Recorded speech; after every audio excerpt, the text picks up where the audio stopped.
La Sicilia occupa l'ultimo posto tra le regioni italiane per quanto riguarda la raccolta di plastica. Nella Trinacria si raccolgono 7,7 kg di plastica per abitante contro una media nazionale di 17,7 kg.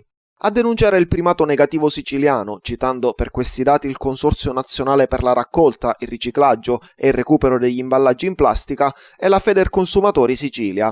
E il quadro dipinto dall'associazione in merito alla questione rifiuti e riciclaggio nell'isola paragonata agli standard nazionali ed europei è tutt'altro che roseo. Secondo l'ultimo rapporto ISPRA, infatti, in Sicilia la raccolta differenziata è al 15,4%, ben 30 punti percentuali in meno rispetto alla media nazionale, mentre la percentuale dei rifiuti solidi urbani che va in discariche prossime alla saturazione, puntualizzano dalla Federazione Nazionale di Consumatori e Utenti, è pari all'80%. Nel 2016, continua il rapporto Federconsumatori, su 2,3 milioni di tonnellate di rifiuti prodotti ne sono stati interrati circa 1,8 milioni. È il quantitativo più alto tra le regioni italiane. Per fare un paragone, la Lombardia, che conta circa il doppio degli abitanti della nostra isola, porta in discarica appena 199.000 tonnellate di rifiuti, il 4% dei 4,7 milioni prodotti.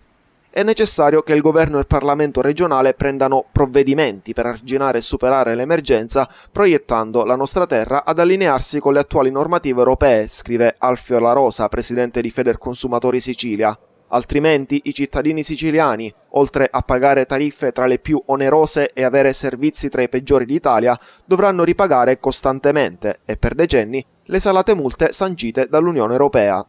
Questi dati l'associazione li ha forniti in vista della giornata di oggi, in quanto ricorre la Giornata Nazionale dell'Ambiente e il tema scelto dall'ONU quest'anno riguarda l'inquinamento dei mari e degli oceani, messi sempre più a dura prova dalla plastica. Come ha messo in evidenza l'UNEP, l'Agenzia ONU per l'Ambiente, ogni anno vengono riversati negli oceani ben 8 milioni di tonnellate di rifiuti plastici e questi non fanno che inquinare e distruggere gli habitat sottomarini. Ogni minuto nel mondo vengono acquistate 1 milione di bottiglie di plastica e solo una piccolissima parte viene riciclata.